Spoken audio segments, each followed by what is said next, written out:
নির্মলা মাসিমা অনেক কষ্ট করে যত্ন করে তিল তিল করে তার সংসারটাকে গড়ে তুলেছিল। তার শান্তির নীড়ে শান্তির কোনো অভাব ছিল না। স্বামী স্ত্রী, এক ছেলে এক মেয়ে নিয়ে তিনি সুখী ছিলেন। মনে মনে ভাবতেন, আমার এই স্বাদের সংসারটা যখন আমার ছেলের বউ আসবে তার হাতে তুলে দিয়ে আমি নিশ্চিন্তে হব। আমার আর কোনো ভাবনা থাকবে না, খাবো দাবো, সুখের ঘুম দেব, আর প্রতিবেশীদের সঙ্গে গল্প করে দিন কাটাবো।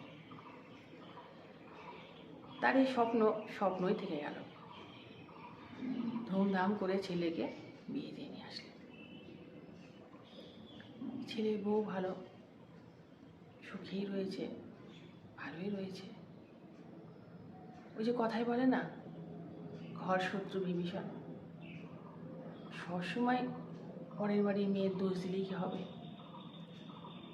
ছেলের বউ প্রথা মেনে শাশুড়ির উপর টর্চার করে। শাশুড়িরাও নাকি তাদের প্রথা মেনে ছেলের বউর উপরে টর্চার করে। তো সব ঠিক আছে, এক একজনের মানসিকতা এক এক রকম, এক একটা পরিবারের এক এক রকম ঘটনা ঘটে, এক এক রকম নিয়মে চলে। সবার পরিবার সমান নয়। এই সমস্ত তো গেল আমাদের একটা স্বাভাবিক ঘটনা। কিন্তু নিজের পেটের সন্তান, নিজের ছেলে যদি সেই পরের বাড়ি হিংস্র মেয়ের মতন আচরণ করে, তাহলে বিষয়টা কেমন হয়? নির্মলা মাসিমার কপালে ঠিক এরকমই জুটল। পেটের শত্রু কি আর করবে, ফেলে তো দেওয়া যায় না। নির্মলা মাসিমার এখন 3 বেলা পাত পড়ে তার মেয়ের বাড়িতে। সকালে জল খাবার, দুপুরের খাবার, রাতের খাবার খেয়ে তারপরে নিজের বাড়িতে আসে ঘুমাতে। মাসিমা মেসোমশাই দুজনেরই রোজগারের এই মেয়ের বাড়ি নিমন্ত্রণ খাওয়া। ভালো লাগে না, লজ্জা করে, ঘেন্না করে, কিন্তু কি করবে? পেটের দায়, তারা তো রাস্তায় নামতে পারে না। সম্ভ্রান্ত পরিবার। নির্মলা মাসিমার স্বামী খুব ভালো চাকরি করতেন। এখন সে যা পেনশন পায় তাতে দুজনের সচ্ছলভাবে চলে যায়। মেয়ের বাড়িটা কাছেই, বেশি একটা দূর না। সেই জন্যেই এই 3 বেলা আহারের বন্দোবস্তটা খুব একটা কষ্টকর মনে হয় না। বাড়ি থেকে 2 পা বেরোলেই মেয়ের বাড়ি পৌঁছে যাওয়া যায়। ভাগ্যিস মেয়েটার কাছাকাছি বিয়ে হয়েছিল। যদি দূরে বিয়ে হতো তাহলে কি দুর্গতি না হতো। নির্মলা মাসিমা একদিন সকালবেলা ঘুম থেকে উঠে দেখেন বাড়ির সামনে লরি দাঁড়িয়ে, আর সেই লরি থেকে এক এক করে মালপত্র তার বাড়িতে উঠছে। আসবাবপত্র থেকে শুরু করে ব্যাগপত্র, বেডিং। নির্মলা মাসিমা তড়িঘড়ি ওই ছেলের বউকে জিজ্ঞাসা করলেন, আরে বৌমা, এই মালপত্রগুলো আমাদের বাড়িতে আসছে কেন? এগুলো কাদের জিনিস? বৌমা তখন উচ্ছ্বসিত হয়ে হেসে হেসে বললেন, ও মা, আপনাকে তো বলাই হয়নি, আমার মা বাবাকে নিয়ে আসছি, এখানেই তারা থাকবে। বুঝেছেন তো, ওই সেই মূল্যকে একা একা পড়ে আছে, কে তাদের দেখবে? আমারও তো একটা দায়িত্ব আছে। এই বারবার যাওয়া আসা আমার শরীরে আর ধকল সইছিল না। তারপরে বাড়িতে আসলে নানা রকম চিন্তা, কখন জানি মা বাবার কী হয়। তারপরে আপনার ছেলেই বললেন যে আমাদের তো অনেক বড় বাড়ি, কতগুলো ঘর রয়েছে, নিয়ে আসো না তোমার মা বাবাকে, এখানেই থেকে যাক সারাটা জীবন। তাই আর কি, মা বাবা এখান থেকে আর কোনো দিন যাবে না, বরাবরের জন্য এই বাড়িতে থেকে যাবে। নির্মলা মাসিমার পায়ে থেকে যেন মাটিটা সরে গেল। তার তো কিছু বলার উপায় নেই, কারণ তার সংসারটা এখন আর তার নেই। অনেক আগেই সে তার ছেলের বউর হাতে সঁপে দিয়েছে। এখন ছেলের বউর গলগ্রহ, এইভাবেই তার দিন যায়। তারপরে নির্মলা মাসিমা বললেন, বেশ ভালো কথা। যথাসময়ে তার বিয়াই বিয়ান তাদের বাড়িতে এসে উপস্থিত হলেন। ছেলে মাকে বলে দিলেন, বুঝেছো মা, তোমাদের ওই যে দক্ষিণের খোলা ঘরটা আছে, সেই ঘরটাই কিন্তু কাল থেকে আমার শ্বশুর শাশুড়ি থাকবে। বুঝেছো মা, ওই ঘরটায় বেশ ভালো হাওয়া বাতাস খেলে। ওনারা আমাদের বাড়িতে থাকছেন, আমারও তো একটা কর্তব্য ভালো জিনিসটা তাদের দেওয়া। তোমরা বরঞ্চ ওই চিলে কটা ছোটো ঘরটা আছে, ওই ঘরে এবার থেকে গিয়ে থেকো। অনেক তো থাকলে এই ঘরের মায়া এখন ত্যাগ করো, বুঝেছো? নির্মলা মাসিমা বুঝে গেলেন এই সংসারের দিন, এই সংসারের সম্মান আমার যেন আস্তে আস্তে ক্ষয়ে যাচ্ছে। পেটে শত্রু যে, শত্রু কি কখনো আরেকজন শত্রুর ভালো চায়? জানি না ছেলেটা আমার কি হয়েছে, বলবো না আমি টুক করেছে, বলবো না এটা আমার শিক্ষা। আজকালকার ছেলেগুলো যেন কেমন হয়ে যায় বিয়ের পর। সবসময় বউর দোষ দিলে কি হবে? সব বউ কিন্তু খারাপ হয় না। এক একটা বাড়ির এক একজন ছেলে বিয়ে করার পরে তার বউর বুদ্ধি ছাড়ায়, তার বউর পরামর্শ ছাড়ায় মা বাবাকে এতটা অপমান করে, এতটা নির্যাতন করে, এতটা অসম্মান করে, যেটা ভাবলে এই বৃদ্ধ বয়সে এসে মা বাবাগুলোর পিলে চমকে যায়। তাদের যেন কোথায় বিভ্রান্তি হয়, তারা চিন্তায় পড়ে যায়। এই সন্তানটা আমি পেটে ধরেছিলাম, একে আমি 10 মাস 10 দিন গর্ভে ধরেছি, বিশ্বাসই হয় না, মনে হয় যেন অন্য কারোর সন্তান। নির্মলা মাসিমার ক্ষেত্রেও ঠিক তাই হলো।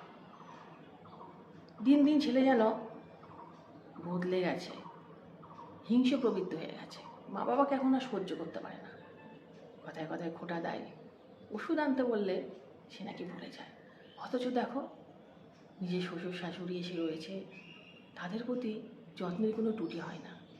মুখের থেকে কথা খসার আগেই সব কিছু নিয়ে এসে হাজির। নিয়মিত খোঁজখবর নেওয়া, ডাক্তার দেখানো, ওষুধ আনা, কে কী খাবে না খাবে, কত তদারকি। ছেলে আমার কত বুঝদার হয়ে গেছে, ছেলে আমার কত স্বাবলম্বী হয়ে গেছে। ওকে নিজে নিজেই এত বড় হয়েছে, নাকি আমি তাকে এত বড়টি করেছি? বিশ্বাস হয় না, বুঝলে? এখন আর বিশ্বাস হয় না। সন্তানটা যে আমার, সেটাও মাঝে মাঝে স্বীকার করতে ঘেন্না হয়। তারপরে শুরু হলো নিজের সংসারে থেকে নির্যাতনের পালা। আমার সংসারটা যতই আমি বৌমাকে দিই না কেন, সংসারটা কিন্তু এখনো আমার নামে চলে। বাড়িতে এখন আর কোনো মূল্যবোধ অনুভব করি না। আমরা দুজন যেন একটা ডাস্টবিনে থাকা ময়লার ডিব্বা, যখন তখন যার ইচ্ছে পা দিয়ে ঠেলাঠেলি করছে। সংসারে এখন ছড়ি ঘুরায় আমার বিয়ান। তার কথা মতন ভোর হয়, তার কথা মতো রাত্রি হয়। আমি শুধু বসে বসে ভাবি কি করব। তারপরে ছেলে একদিন সাত কথা জানিয়ে দিল, এতজনের রান্নাবান্না তোমার বৌমা একা হাতে করতে পারবে না, সেই জন্য মা তুমি আর বাবা আলাদা একটা খাবার দাবারের বন্দোবস্ত করো। নিজের বাড়িতে ছেলের বউর সঙ্গে হাঁড়ি আলাদা করা যায়, কিন্তু আমার নিজের সংসারে বিয়ানের জন্য হাঁড়ি আলাদা করব? ছেলের বউর সঙ্গে সংসার করাটা একটা চিরাচরিত প্রথা, কিন্তু বিয়ানের সঙ্গে সংসার ভাগ করা, তাদের সাথে সংসার করা, এটা একটা আধুনিক প্রথা। এই আধুনিক কালে কত কিছুই না ঘটে, কত কিছুই না হয়, যা আমাদের চোখে আঙুল দিয়ে বুঝিয়ে দেয়। দিন বদলেছে, মানুষের মানসিকতা বদলেছে। মানুষ আর আগের মতন চিন্তা ভাবনা করে না, মানুষ আর আগের মতন কোনো মানুষকে মূল্য দেয় না। তারা সবসময় চায় একটা মানুষকে কি করে অসম্মানে ফেলবে। আর মা বাবা যখন বৃদ্ধ হয়, যখন তাদের বয়সের ভারে নুয়ে পড়ে, তখন তো কোনো কথাই নেই। মনে হয় যেন যখন খুশি তাদেরকে ঠেলা দিয়ে ফেলে দেওয়া যায়। নির্মলা মাসিমা মনে মনে ঠিক করলেন, না না, আমার অতটা অধঃপতন হয়নি যে আমি আমার ছেলের শ্বশুর শাশুড়ির সঙ্গে সংসারটাকে ভাগ করে নেব। এই একই বাড়িতে আমি কি করে আলাদা হাঁড়িতে রান্না করে খাবো? এটা আমার আত্মসম্মানে বাঁধবে। তাতে বরঞ্চ এই বাড়ি থেকে ছেড়ে চলেই যায়। এই সিদ্ধান্ত ছেলেকে বললেন, শোনো বাবু, আমি পারবো না একই বাড়িতে থেকে তোমার শ্বশুর শাশুড়ির সঙ্গে আলাদা হাঁড়িতে ভাত খেতে। ছেলে তখন বললেন, ঠিক আছে, তোমার যদি না পোষায় একটা কোনো ব্যবস্থা করে নাও। আফটার অল তোমাদের তো খেয়ে থাকতে হবে, দেখো এখন কী করবে। তবে একটা কথা শুনে রেখো, এই সমস্ত চাপ টাপ দিয়ে কিছু কিন্তু হবে না। ওনারা কিন্তু এখান থেকে যাবে না। আমি বরাবরের জন্য তাদের এখানে নিয়ে এসেছি। তোমাদের যদি না পোষায় তোমরা এখান থেকে চলে যেতে পারো। নির্মলা মাসিমা হেসে উত্তর দিলেন, সে আমি অনেক আগেই বুঝেছি বাবু, তোমাকে আর বোঝাতে হবে না। তুমি তাদের নিয়ে এসছো ছেড়ে দেওয়ার জন্য তো নয়। আমি জানি সারা জীবন বরাবরই এখানে থাকবে। এখন থেকে ওরাই তোমার মা বাবা, আমরা আর কে। নির্মলা মাসিমার এই কথায় ছেলে যেন একটু বিরক্ত হলেন। বললেন, মনটাকে বড় করো, বুঝেছ? অত ছোট মন নিয়ে সত্যি তো কী করে থাকবে? আমার শ্বশুর শাশুড়ির এই সমস্ত কথা যদি শোনে কতটা অসম্মানিত হবে, বুঝেছ? বয়স তো অনেক হলো, এবার একটু লাগাম দাও। আর একটা কথা মনে রেখো, তারা কিন্তু এই বাড়ির অতিথি নয়, তাদের অধিকার আছে। আমি যদি তোমাদেরকে রাখতে পারি এই বাড়িতে, তাহলে তাদের কেন রাখতে পারবো না? তারাও তো আমার স্ত্রীর মা বাবা, আমারও তাদের প্রতি কিছু কর্তব্য দায়িত্ব আছে। ছেলের এই কটূক্তিময় কটাক্ষতে নির্মলা মাসিমা কষ্ট বুঝে গেলেন, এই ছেলের দ্বারা আমাদের আর কোনোদিন কোনো উপকার হবে না। এইদিকে প্রতিনিয়ত তার শাশুড়ির মুখ চামড়া দজ্জালবানা সহ্য করতে হচ্ছে নির্মলা মাসিমাকে। কথায় কথায় বুঝিয়ে দিচ্ছেন এই সংসারটা তার নয়, এই সংসারটা আমার মেয়ে। আমার মেয়ের সংসারে আমার অধিকার আছে, আমি যা খুশি তাই করব। অত্যাচারের মাত্রা যেন দিনকে দিন বেড়ে গেল। নির্মলা মাসিমা ভাবল, কুকুরের মতন আর পড়ে থাকবো না, দেখি একটা কোনো ব্যবস্থা করা যায় কিনা। মেয়েকে বললেন তার এই পরিস্থিতির কথা। মেয়ে বললেন, কি করবে মা তুমি এখন? নির্মলা মাসিমা বললেন, আমি ওই বাড়িতে আলাদা হাঁড়িতে রান্না করে খেতে পারবো না। এতে আমি নিজেকে খুব অসম্মানিত বোধ করব। মেয়ে তখন বললেন, ঠিক আছে, তোমরা এক কাজ করো, কাছাকাছি তো থাকি, তোমরা বরঞ্চ আমার বাড়িতে এসে খাওয়া দাওয়া করো, আমার বাড়িতে এসে থাকো। নির্মলা মাসিমা তখন বললেন, তুই কি আবার তোর দাদার মতন হয়ে গেলি? আমি যদি তোর বাড়িতে এসে থাকি তাহলে তো সেই আমিও তোর বাড়ির শ্বশুর শাশুড়ি হয়ে যাব। আমরা দুজন রাত্রে বরঞ্চ তোর বাড়িতে খেয়ে যাব, আর রাত্রিবেলা নিজের বাড়িতে গিয়ে ঘুমাবো। এইভাবে দিন চলছে। নির্মলা মাসিমার ছেলে কোনো রকম দায়িত্বই পালন করে না মা বাবার উপরে, না ডাক্তার দেখায়, না ওষুধ এনে দেয়, না খোঁজ খবর নেয়। যত দিন যাচ্ছে তত যেন ছেলের আরও নিষ্ক্রিয়তা তারা লক্ষ্য করছে। এখন একদমই খোঁজ খবর নেয় না, মা বাবা বেঁচে আছে কি মরে আছে সেটাওতে সে জানার বোধ করে না। এই যে বোনের বাড়িতে প্রতিদিন মা বাবা খেয়ে আসছে, তাতে তার অপমান বোধও হয় না। কেমন যেন নির্লজ্জ হয়ে গেছে, কেমন যেন বেহায়া হয়ে গেছে, এরকমটাও হয়। তারপরে ঠিক 1 বছর বাদে নির্মলা মাসিমার স্বামী মারা গেলেন। নির্মলা মাসিমার স্বামী মারা যাওয়ার পরে ছেলে তখন আবেগে গদগদ হয়ে মাকে বললেন, বুঝেছ মা, তুমি তখন একা, বাবা তো চলেই গেলেন, এখন থেকে তুমি আর বোনের বাড়িতে খেতে যেও না, তুমি এখানেই থেকো, এখানেই খেও, তোমার বৌমা তোমার জন্য রান্না করবে। তখন আমার বিয়ান কর্কশ কণ্ঠে বলে উঠলেন, দেখো বাবা, ভেবেচিন্তে কথা বলো, এই সমস্ত আপদবেলায় আবার তুমি ঘাড়ে তুলছো, তোমারও তো একটা সংসার আছে, এখন কিন্তু তোমার গুছিয়ে নেওয়ার পালা। এত কিছু ভাবনা চিন্তা করলে হবে না। উনি বুদ্ধিমতী মহিলা, বয়স হয়েছে, কি করবে না করবে ওনার উপরেই ছেড়ে দাও। তখন নির্মলা মাসিমা বললেন, হ্যাঁ বিয়ান, আপনি ঠিকই বলেছেন। আমার স্বামীর যেখানে ভাত জোটেনি, আমার স্বামী যেখানে তার নিজের ঘর থেকে তাড়িয়ে দেওয়া হলো, সেখানে আমি আর কি করতে দুমুঠো ভাত খাবো? যেমন চলছে সেরকমই চলুক।